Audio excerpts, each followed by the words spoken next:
Assalamualaikum warahmatullahi wabarakatuh.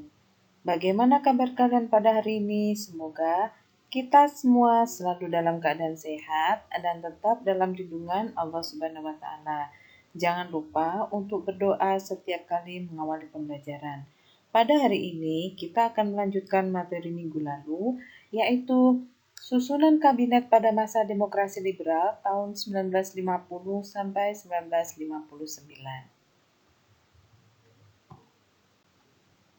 Masa demokrasi liberal dimulai pada tahun 1950 hingga 1959 dan dilaksanakan sesuai UUD-S 1950. Selama masa demokrasi liberal terjadi pergantian kabinet sebanyak 7 kali, yang dimulai dari Kabinet Natsir, Kabinet Sukiman, Kabinet Wilopo, Kabinet Ali Sastramidjojo I, Kabinet Burhanuddin Harahap, Kabinet Ali Sastramidjojo II, dan Kabinet Juanda.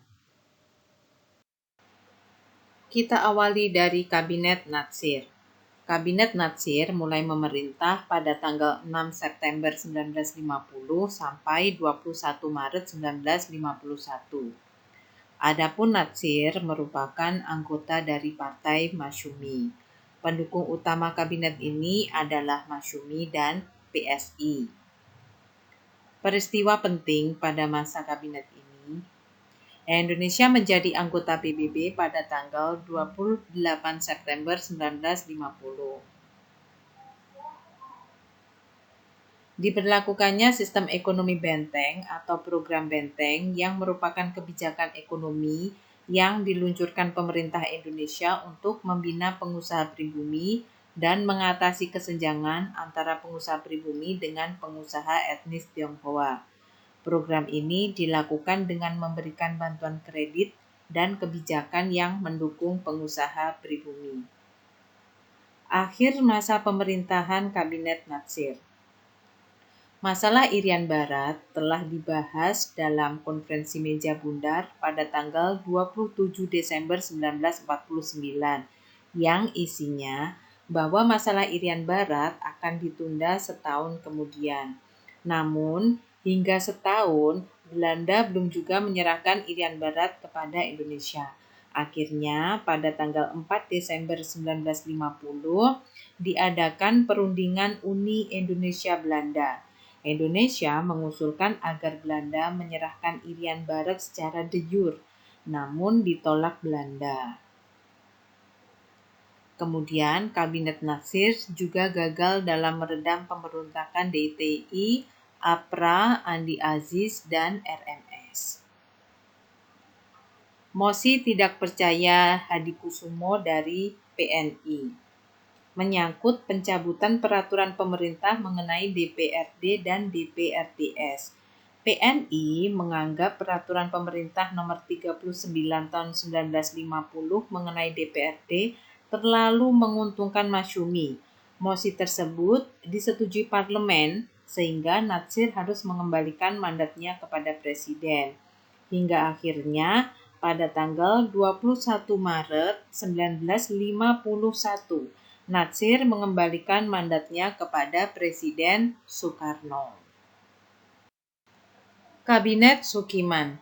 Kabinet Sukiman mulai memerintah pada tanggal 27 April 1951 sampai 3 April 1952. Adapun Sukiman merupakan anggota dari Partai Masyumi.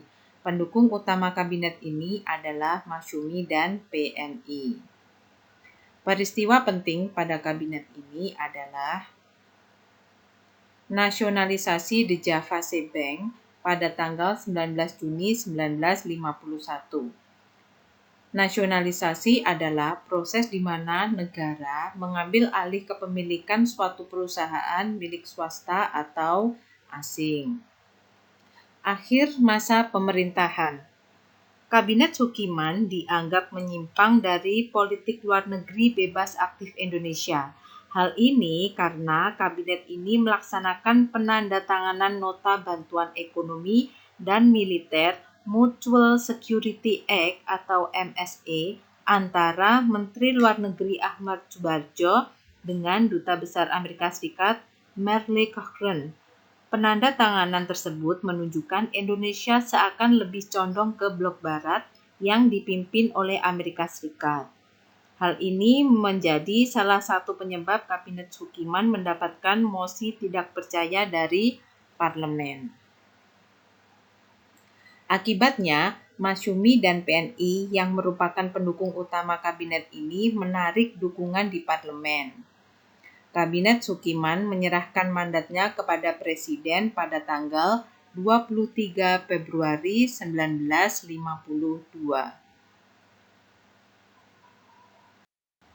Kabinet Wilopo. Kabinet Wilopo mulai memerintah pada tanggal 3 April 1952 sampai 3 Juni 1953. Wilopo sendiri merupakan anggota dari Partai PNI. Pendukung utama kabinet ini adalah Masyumi dan PNI. Perdana Menteri Wilopo mengumpulkan para ahli di dalam kabinetnya, sehingga kabinet ini seringkali disebut sebagai second cabinet. Peristiwa penting pada kabinet ini adalah konflik pemerintah dengan TNI Angkatan Darat pada tanggal 17 Oktober 1952. Konflik ini bermula ketika Kepala Staf Angkatan Perang Jenderal Mayor TB Simatupang dan Kepala Staf Angkatan Darat Kolonel AH Nasution menginginkan tentara yang profesional. Kemudian, Nasution merencanakan merasionalisasi tentara dengan mengurangi jumlah tentara. Akibatnya, Angkatan Darat pun terpecah, ada kubu Nasution dan kubu Kolonel Bambang Supeno. Kolonel Bambang Supeno merasa Nasution akan menggeser para tentara peta didikan Jepang. Kemudian, Kolonel Bambang Supeno mengirimkan surat ke parlemen yang berisi ketidakpuasan pada kepemimpinan Nasution. DPR pun riuh membicarakan masalah kepemimpinan Angkatan Darat yang akhirnya menghasilkan mosi Manai Sopian. Intinya bahwa DPR akan memuat suatu panitia negara yang anggotanya kebanyakan anggota DPR. Mereka akan mempelajari penempatan pasukan, pembelian persenjataan, hingga pemilihan para komandan dan kenaikan pangkat. Sehingga TNI merasa apa yang dilakukan DPR terlalu jauh.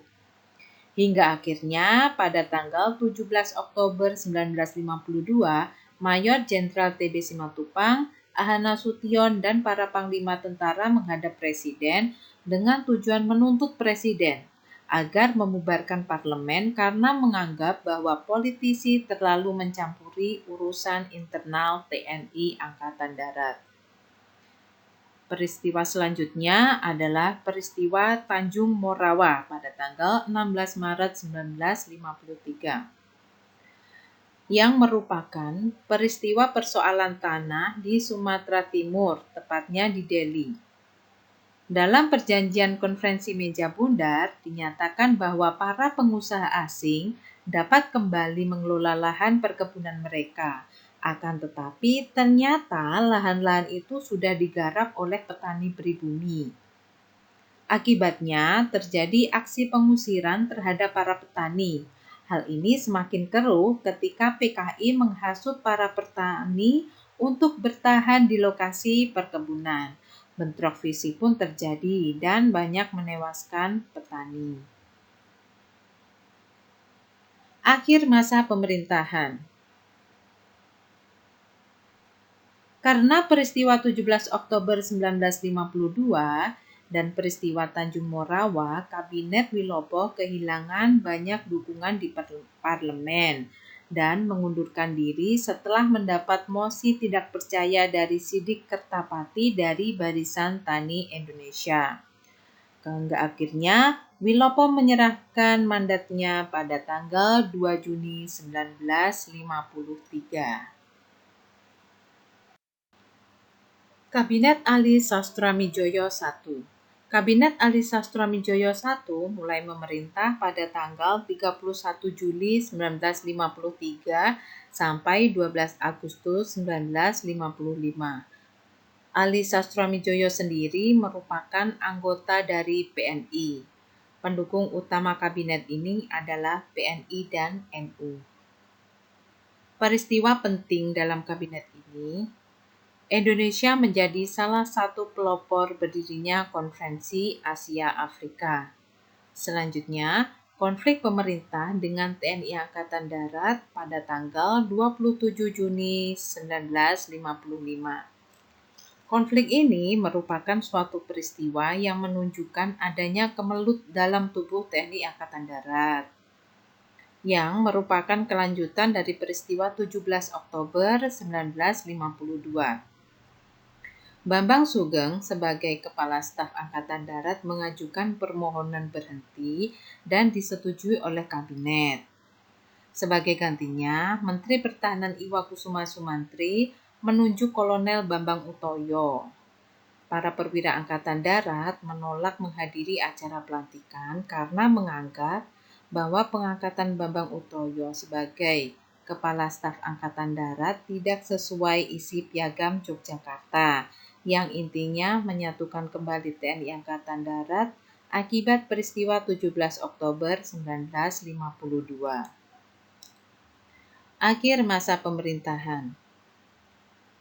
Keadaan ekonomi yang semakin memburuk, maraknya korupsi, inflasi yang menunjukkan gejala membahayakan, memudarnya kepercayaan rakyat terhadap pemerintah yang menganggap Ali Sastramidjojo hanya fokus pada masalah luar negeri, munculnya konflik antara PNI dan NU, yang menyebabkan NU memutuskan untuk menarik kembali menterinya pada tanggal 20 Juli 1955, NU menarik dukungan dari kabinet.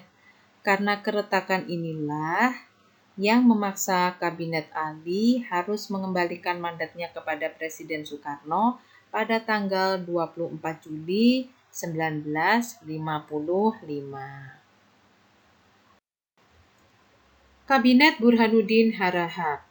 Kabinet Burhanuddin Harahap mulai memerintah pada tanggal 12 Agustus 1955 sampai 3 Maret 1956. Burhanuddin Harahap merupakan anggota dari Partai Masyumi. Pendukung utama kabinet ini adalah Masyumi, PSI, dan NU. Peristiwa penting. Kabinet ini menunjukkan keberhasilan, yaitu dengan terselenggaranya pemilu pertama yang demokratis pada tanggal 29 September 1955 untuk memilih anggota DPR dan pada tanggal 15 Desember 1955 untuk memilih konstituante. Pada pemilu tersebut, 4 partai politik besar memperoleh suara terbanyak, yaitu PNI, NU, Masyumi, dan PKI. Akhir masa pemerintahan.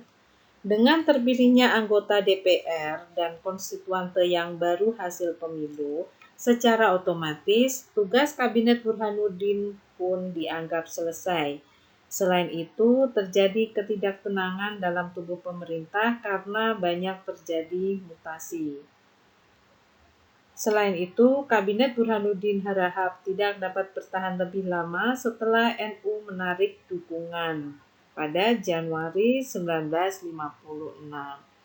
Hingga kemudian pada tanggal 3 Maret 1956, kabinet ini menyerahkan mandatnya kepada Presiden Soekarno.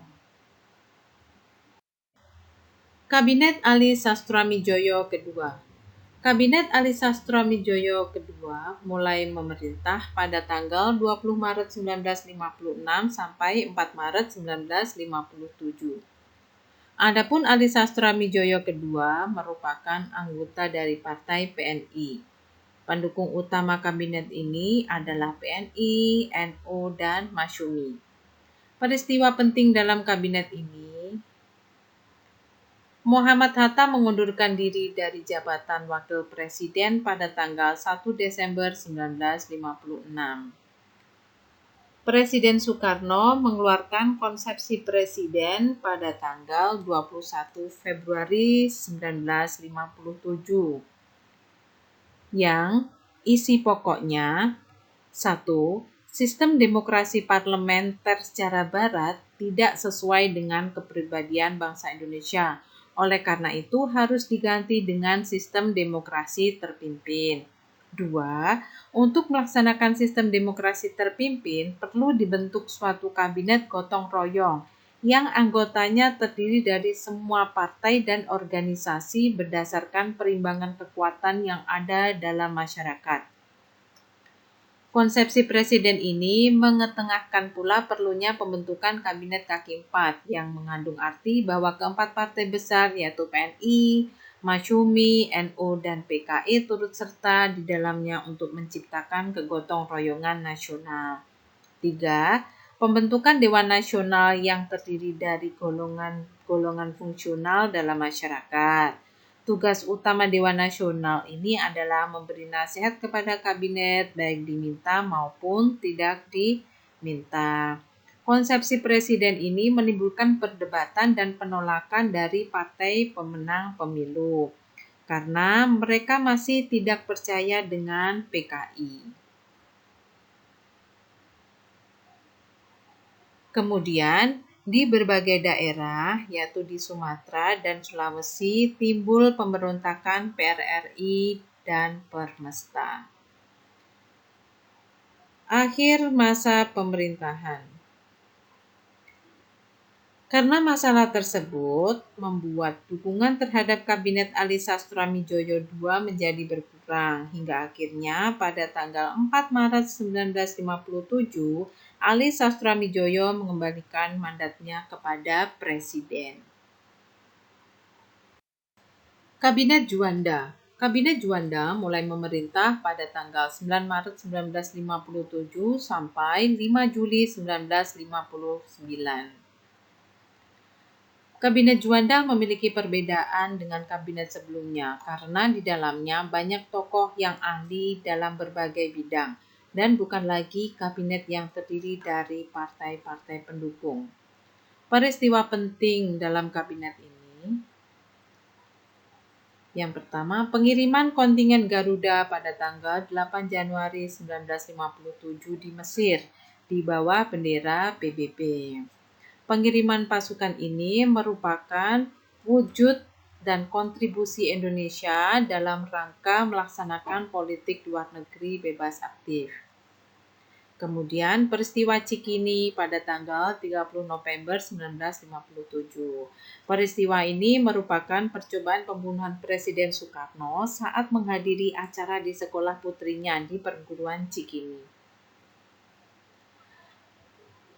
Deklarasi Juanda pada tanggal 13 Desember 1957 yang menyatakan kepada dunia bahwa Laut Indonesia adalah termasuk laut sekitar di antara dan di Kepulauan Indonesia menjadi satu kesatuan wilayah NKRI. Kemudian Dekret Presiden 5 Juli 1959 yang isinya antara lain 1. Pembubaran konstituante, 2. Berlakunya kembali Undang-Undang Dasar 1945 bagi seluruh bangsa Indonesia dan tidak berlakunya Undang-Undang Dasar sementara 1950. Ketiga, pembentukan MPRS dan DPAS. Akhir masa pemerintahan. Dengan dikeluarkannya Dekret Presiden 5 Juli 1959, maka berakhirlah masa demokrasi liberal.